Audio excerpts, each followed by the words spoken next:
Before I begin, I want to make something clear. This story isn't about proving what's flat or round. It isn't about conspiracies or coordinates. It's about perception, about the quiet architecture of belief, and how easily we inherit someone else's version of what is real. Because sometimes illusion doesn't need to lie, it only needs to be repeated. The lines that shape our world, the borders, the directions, the very idea of up and down, were not given by nature.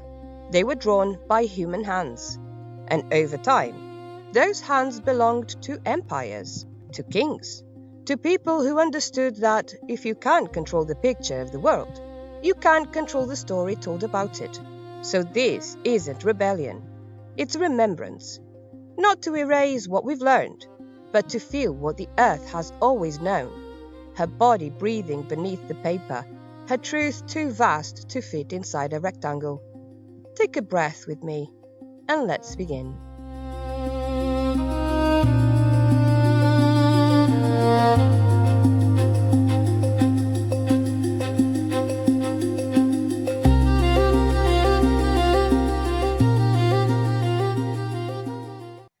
Do you remember the classroom map? The one with oceans like bruised blue glass and continents painted in polite pastel? North on top, south below. Europe bold and centered. A tidy little empire pretending to be geography. We learned the world that way, as children standing in lines beneath fluorescent light, reciting directions like commandments. Up is good, down is poor, east is foreign, west is home. None of us asked why Greenland was almost as big as Africa. None of us noticed how Russia swelled, how America stood heroic and wide, while the cradle of life, Africa, was compressed into pity. It looked normal. That's how spells work. They don't hide the truth, they frame it. They teach you where to look and what not to see. For centuries, the map was the world, and the world stayed obedient to the map. But what if it isn't the earth that is upside down? What if it is our vision that was inverted, our compassion resized, our sense of place rewritten? Because a drawing once redrew the world, and every border since has been a copy of that spell. In the year 1569, a man named Gerardus Mercator, or Mercator, as you say it, sits at a wooden desk in Duisburg, in the Duchy of Cleves, present-day Germany. Ink stains the side of his hand. On the table, a globe, a ruler, and a candle that keeps guttering in the wind. He's trying to solve a sailor's nightmare. How do you draw a round world on a flat page without losing your way at sea? Every captain who's ever left port knows the problem. The earth might or might not be a curve, but paper is definitely not. Draw it wrong, and your compass lies, and you die somewhere between here and the horizon. Mercator's idea is bold, almost impossible. He imagines the planet wrapped in a mathematical cylinder, then unrolled like parchment. Lines of latitude and longitude stretch evenly, so a sailor can draw a straight line that keeps a constant compass bearing. It's called a conformal cylindrical projection, a phrase that sounds dry until you realize it changed the way we see everything. The genius worked. On his map, direction became pure logic. A ship could leave Lisbon, hold one bearing along a rhumb line, not the shortest path, but the simplest to steer, and cross the ocean as if following rails of ink. Sailors loved it. Merchants loved what sailors loved. Empires followed close behind. But every magic trick has a cost. To make direction perfect, Mercator had to stretch the world. Near the poles, land ballooned. Greenland, barely a bite of ice in reality, swelled until it rivaled Africa, which is in truth about 14 times larger. He didn't mean to lie. He was fixing the sea. But the moment his grid left the deck and climbed the classroom wall, the distortion grew legs. Children started learning a world where north was large and important, south was small and dependent. The map that once served sailors began serving stories of supremacy. Look again at that rectangle. Europe sprawls at the center, confident. Russia spreads like a sleeping giant. North America flexes wide and heroic. And Africa, the heart of origin, the well of resources, the lungs of the planet, is drawn small so that compassion turns to pity and theft can masquerade as help. Mercator's grid didn't just distort geography, it trained perception. It whispered to the mind, big equals power, small equals need. No king ordered it, no priest proclaimed it. The lines did the preaching. Every flat map must choose its sin. No projection can keep shape, area, distance, and direction all true at once. Mercator chose direction. That choice made sense for ships, and perfect sense for conquest. Because when you already believe your land is larger, sailing out to take someone else's feels almost righteous. The mathematicians will tell you, and rightly, that all projections lie. But only one lie became the law of the wall. For centuries, well into the late 20th century in many classrooms, the Mercator grid hung on walls of schools, governments, boardrooms, and newsrooms, quietly reinforcing the scale of power. So when we talk about inversion, this is one of its oldest forms. A distortion so practical it becomes invisible, a spell so polite it passed for education. And now, 500 years later, we can trace it back to a single desk, a flickering candle, and a man who never imagined that his neat grid of lines would one day bend the world itself. Because the question isn't whether the earth is flat or round. The question is, whose version of it have we been living inside? Let's turn the map over and see what happens when up and down trade places. North, south, up, down. We say those words as if the universe agrees with them, as if there's an actual up hanging somewhere above our heads. We are really big-headed, aren't we? Gosh, we know it all. But there isn't. Space has no ceiling. The earth has no top. Up is just a habit of perspective, a choice someone once drew on paper. Long before Mercator, map makers placed meaning where we now see direction. The ancient Egyptians drew the Nile running from heaven to underworld. South was sacred. Chinese maps from the Ming dynasty faced south at the top because the emperor sat facing south when he ruled. Medieval Christian charts, the Mappae Mundi, crowned Jerusalem at the center and east at the top, the direction of Eden, sunrise, resurrection. Every culture positioned itself at the heart or the summit of the world. That wasn't arrogance, it was orientation.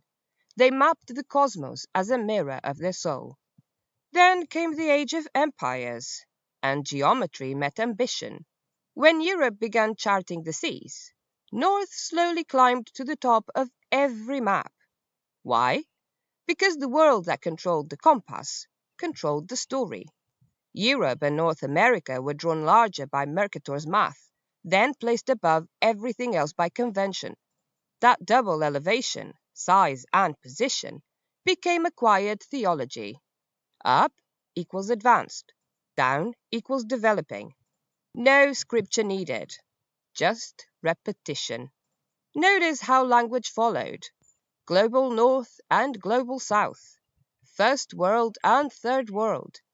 The compass became a caste system. On a globe, North and South trade places with every spin, but on the wall, they stay frozen. A psychological hierarchy disguised as direction. Maps are supposed to describe space, but they end up prescribing status. Every border, every arrow, every shaded color whispers a politics. Who belongs in the center, who stays at the edge, who appears above, and who remains below. And once the world believed that up was where power lived, empires didn't need to shout supremacy anymore. They just had to keep printing the same projection. So when you look at a map today, turn it, flip it upside down, let the south rise, watch how your body reacts. How strange or familiar it feels to see Africa at the top, Australia standing proud, Europe hanging from the bottom edge like a forgotten peninsula. That discomfort, that's the spell cracking. Because maybe orientation was never meant to be dominance. Maybe the world isn't divided into top and bottom at all. Just a single sphere of endless directions, spinning, equal, alive. And if the map has been teaching us who to look up to and who to look down on, then turning it over might be the simplest act of revolution left. They made Africa small, on paper, in classrooms, inside our minds. But the earth remembers her true size. She is not the footnote at the bottom of the page. She is the body of the world, its spine, its lungs, its first heartbeat. Most maps you've seen have lied about her. That's not poetry, that's mathematics. In the Mercator projection, high latitudes are inflated, making equatorial regions look smaller by comparison. It carved the planet into comfort zones of power. Look closely. Greenland, cold and almost empty, sprawls like a giant. Africa, vast and ancient, is shrunken, as if humbled into gratitude. In reality, Africa could swallow the United States, China, and India and still have room for Europe. She is roughly 14 Greenlands wide, and yet we were taught to look at her with sympathy instead of respect. That distortion didn't just change geography, it reshaped compassion. Because when a continent looks small, its people seem small, and when its people seem small, their pain feels far away. That's how theft becomes charity, how extraction becomes aid, how centuries of looting can masquerade as helping. Every empire that ever touched her soil knew what she held: gold, diamonds, salt, oil, but more than that, the oldest soil of human memory, the cradle of us all, the place where our species took its first breath. Scientists call it the Great Rift Valley, a scar stretching roughly 4,000 miles, or around 6,000 kilometers, from Lebanon to Mozambique. Within it lie the fossils of our ancestors, Australopithecus afarensis, Homo habilis, the bones that built us. Africa isn't the third world. She is the first world, the only one that can claim the origin of humanity without argument. Yet, her portrayal was engineered for pity. The smaller she looked, the easier it became to convince the world she needed saving, while her resources, her minerals, her labor, were quietly taken. And not just her labor, her life. Her sons and daughters stolen across oceans, names erased, languages beaten out of tongues that once spoke to the stars. For 400 years, the very veins of the continent were opened, and her children were sold as fuel for empires that grew fat on the bodies of the firstborn world. Even now, that pattern hasn't stopped, only changed its costume: new trade, new chains, new currencies. The hands are cleaner, the extraction just wears suits instead of shackles. The map became a mask, a disguise for exploitation, a justification for empire. But if you strip away the grid lines, the truth stands enormous and unashamed. Africa holds the Sahara, nearly the size of the United States, the Congo Basin, a rainforest second only to the Amazon, Mount Kilimanjaro, kissing the clouds like an altar, and beneath it all, the richest seams of cobalt, gold, and life the modern world depends on. Every phone that rings, every electric car that hums, owes a pulse to her soil. Yet on the map, she is still drawn smaller than the truth. So let's redraw her, not with ink, but with recognition. Shrink a continent and you shrink its importance. Enlarge yours and you make theft look like salvation. Africa was never small. She was made to appear small, so the world could feel large while standing on her back. But the paper doesn't own the planet, and the page can't contain the mother. The heart of the earth still beats from her center. It beats through us, through every lung that still remembers the first breath of dust and dawn. And in some bloodlines, that heartbeat carries a scar. My family knows that scar, as I'm sure a lot of you know it as well. My grandfather was sent to Guinea-Bissau, to a war Portugal pretends to forget. They called it a mission, a duty, but it was a war for possession, for control of the same soil whose name they mispronounced. From 1963 to 1974, the forests of Guinea burned, villages vanished, bodies disappeared into rivers. It was one of the bloodiest colonial wars in modern history, fought far from the eyes of Europe so the myth of civility could stay polished. My grandmother lived through that fire. My father was 8 when he was taken, ripped from her arms, carried to Portugal by his father, never to see her alive again. The war didn't just claim land. It claimed lineage. It tore families into halves, white on one side, black on the other, divided even by the schooling that empire called civilization. So when I talk about maps and distortion, I'm not speaking in metaphor. The lines were real. They crossed through bodies, not just borders. And we still carry them. The proof that empire draws itself in blood as easily as in ink. Because the distortion doesn't end in history books. It survives in families, in the silence of missing mothers, in the names that were never spoken again. And maybe telling these stories is the only way to let them breathe again. Because even if the paper forgets, the blood remembers. And when the day comes that we turn the map right side up, the world will finally see her as she truly is, not below, not behind, but beneath everything holding it all together. After centuries of rectangles, a new pair of hands picked up the globe and asked a different question. Buckminster Fuller, engineer, futurist, dreamer, a man who saw patterns where others saw limits. In 1943, in the middle of another world war, he sat with scissors, glue, and geometry and tried to fold the planet into piece. He called his creation the Dymaxion map, a word he invented from dynamic, maximum, and tension. It projected Earth onto an icosahedron, 20 perfect triangles, then unfolded it like a child opening paper wings. No north, no south, no top, no bottom. Just one continuous island in one continuous ocean. Fuller said the world should be seen as a single family, each triangle touching the next. No borders, no privileged poles. He wanted a map that didn't start wars when you looked at it. The Dymaxion was never meant for classrooms. It was meant for consciousness. It forced you to turn the map in your hands, to see that there is no center unless you decide there is one.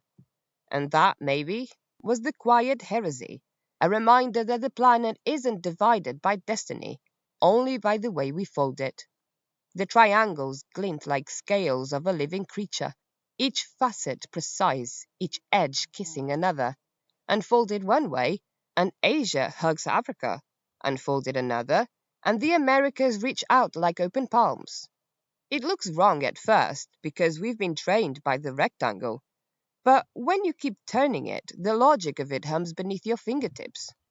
Mathematically, it spreads distortion more evenly, keeping areas far closer to reality at high latitudes than Mercator.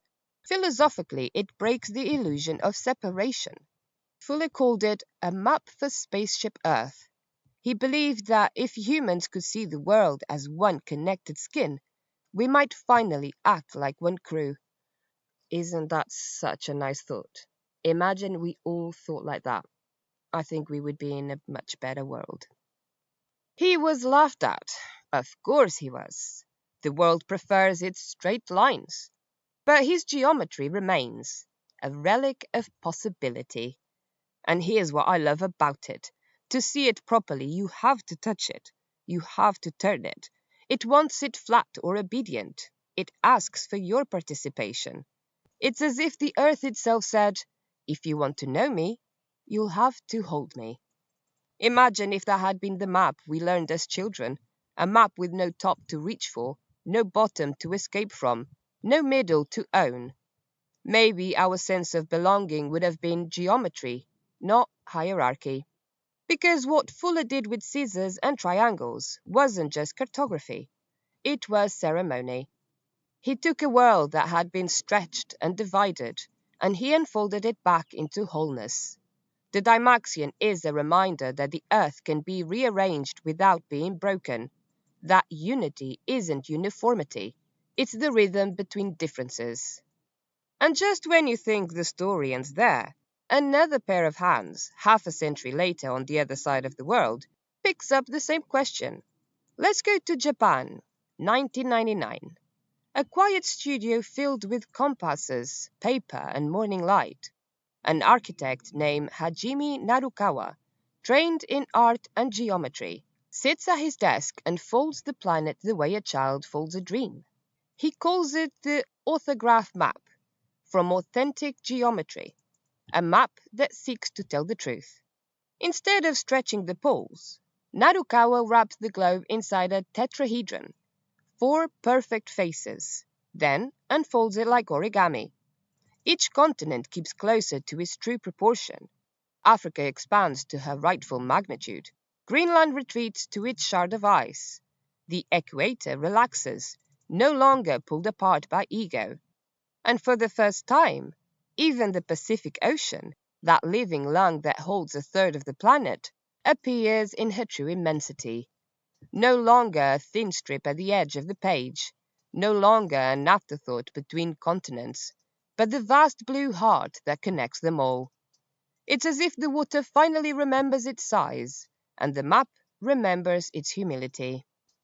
It took him years to find the formula, refining ideas that began with Buckminster Fuller's Dymaxion and an older Finnish design by Juhani Paloheimo.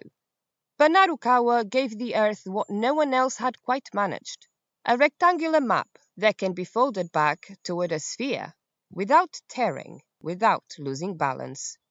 Mathematically, it balances the 4 great distortions, area, shape, distance, direction, more evenly than familiar classroom maps.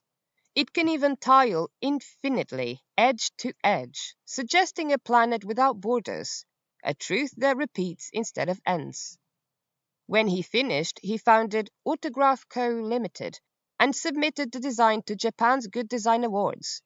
In 2016, it won the grand prize, outshining every gadget and invention of that year. Soon after, the Miraikan Museum in Tokyo hung it on his walls, and educators began experimenting with it in schools. Because when you look at it, something inside your brain exhales. The continents no longer compete, they cooperate. Narukawa once said, "No single flat image can show the Earth correctly." Truth, he reminded us, lives in motion, in folding, unfolding, refolding. The world isn't meant to stay still. And I can't help but hear the metaphor humming beneath his geometry. Reality distorts when you flatten it. Wholeness requires dimension. Turn the AuthaGraph in your hands, and there is no fixed up. You can rotate it endlessly. The continents rearrange like dancers. No one stays on top for long. It's not just a correction. It's a conversation. Compare it to the old classroom's rectangle. Stiff, silent, authoritative. This one moves. It invites you to move. It asks, how much truth can you hold if the truth won't stay still? Maybe that's why it feels alive, because it isn't a map of the world. It's a map that behaves like the world. Imagine if this had been the image we grew up with, a map with no top, no bottom, no center to worship, only balance. Then we might have learned that the opposite of control isn't chaos, it's cooperation. Narukawa's paper folds are more than geometry. They are apology, they are restoration. They whisper, the earth is still whole.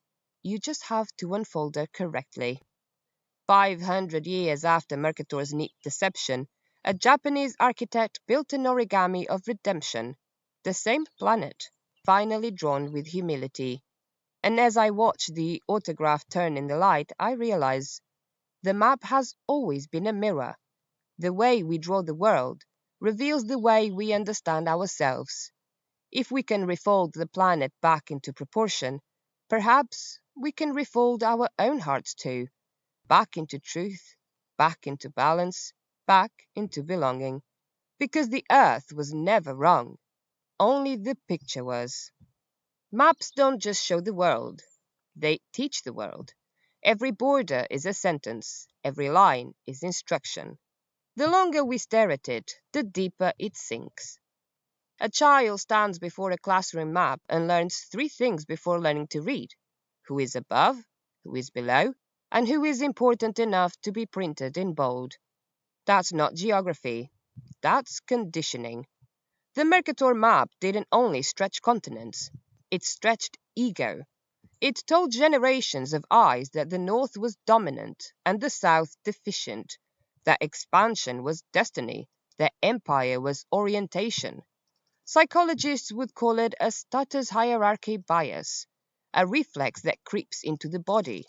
You don't think it, you feel it. Big feels safe, small feels expendable. So when the map shows your homeland enlarged, you inherit a quiet assurance. And when it shows your homeland shrunken, you inherit a quiet doubt. That's how an equation turns into an emotion, how a grid becomes a worldview. Every power system has used this trick. Religion drew its own map of heaven, one throne on top, legions beneath. Politics drew maps of nation and race, one flag above, many below. Even economics drew invisible lines, the developed, the developing, the emerging, all cartographies of control. It's the same grammar repeated through history. Flatten, label, simplify, and call it order. The map on the wall was only practice. The real projection happened inside us. We learned to flatten complexity into categories, to draw straight lines through things that were meant to flow: gender, spirit, belief, belonging. When you think about it, the human brain itself is a kind of Mercator projection, folded, mapped, compartmentalized, making the infinite digestible. But somewhere inside the folds, the truth is still curved, alive, multidimensional, resistant to edges. And that's why the new maps matter, because they remind us that the world, like consciousness, was never meant to be linear. The AuthaGraph shows a balanced Earth. The Dymaxion shows an interconnected one. Together they whisper a lesson the old maps never could. Truth doesn't need a center. Maybe this is the real cartography we've been missing. Not lines on paper, but the remapping of perception, unlearning hierarchy, relearning humility. Because once you see the distortion, you can't unsee it. You start noticing it everywhere, in history, in media, in the way we rank lives and voices. And if the map could teach the mind to worship power, then the map can also teach the mind to restore balance. The Earth doesn't need new lines. It needs new eyes. Eyes that understand scale without superiority, direction without dominance, knowledge without conquest. Because maybe the oldest magic of all isn't drawing the world. It's remembering that the world draws us back. Maybe it's time to turn the world upside down. Or maybe just right side up. Because when the North stops clinging to the top, the South can finally breathe again. The compass doesn't protest, only the conditioning does. Turn the map in your hands and watch what happens. Africa stretches tall, her spine aligned with the sun. Australia rises like a bright ember. South America curves upward, a heart-shaped continent, closer to the heavens than before. Nothing has changed except perception, and yet everything feels new. The old north-south divide collapses like a myth. The world looks balanced, and the mind, for once, forgets who is meant to be above. For 5 centuries we have called it progress to move upward, up the ladder, up the ranks, up toward heaven. But maybe up was never the direction of wisdom. Maybe down into soil, into roots, into empathy was where truth had been waiting all along. When you invert a map, you invert more than geography. You invert the story. The conqueror loses altitude. The conquered rises into view. The invisible becomes undeniable. It's strange, isn't it? How right it feels when you finally let gravity draw the picture, as if the earth herself has been tilting toward justice, slowly, quietly, waiting for us to notice. Maybe north and south were never opposites. Maybe they were pulses, the inhale and exhale of the planet, each needing the other to exist. Because if you keep the world still long enough, the poles trade places every few 100,000 years. Even the magnetic field knows reversal. The Earth's own core flips without permission, as if to remind us inversion is part of balance. So when I say let North fall, I don't mean collapse. I mean return. Return to scale. Return to humility. Return to truth. The world doesn't need a top and bottom. It needs a rhythm. It needs movement. It needs us to stop holding it upside down for the sake of pride. And when the South rises, not in revenge, but in remembrance, the earth will stand upright again. Because inversion isn't destruction, it's correction. The maps will follow, the minds will catch up, and maybe, just maybe, we'll finally understand that the world never changed direction, only our perception did. Take the map from the wall and hold it in your hands. Let it fold, let it crease, let it tear if it must, because every fold is a confession, every tear is a truth escaping. We've spent centuries drawing borders, naming directions, chasing the illusion of up and down, and all the while, the earth kept spinning, indifferent and kind. When you unfold the map again, don't rush to smooth the paper. Watch how it curves naturally, as if longing to return to its original shape, a sphere, a circle, a womb. This is how the world was always meant to be held, not flat beneath our gaze, but round within our care.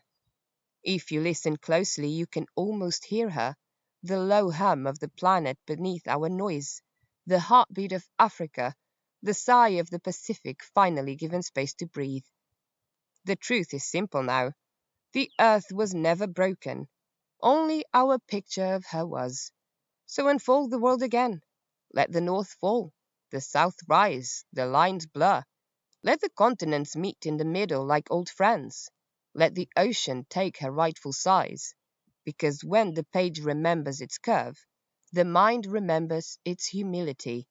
And we, the small brief visitors walking across her skin, finally remember where home is. Not above, not below, just here. The map was never the territory, the world was never the wall, and the spell breaks the moment you see that the paper was never the point.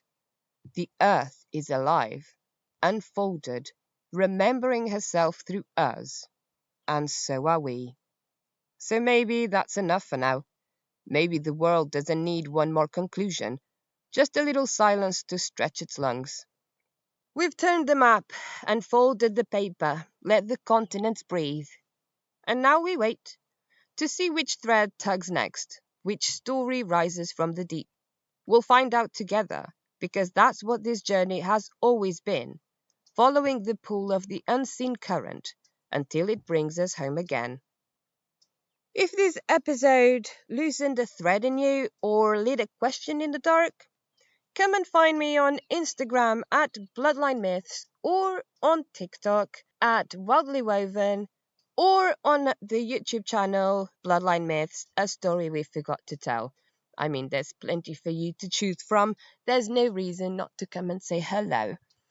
I'll be here in 3 weeks with the next thread. Don't know which one it will be. We'll find out soon enough, I suppose. Until then, Take care of yourself, and thank you so much for listening. Bye!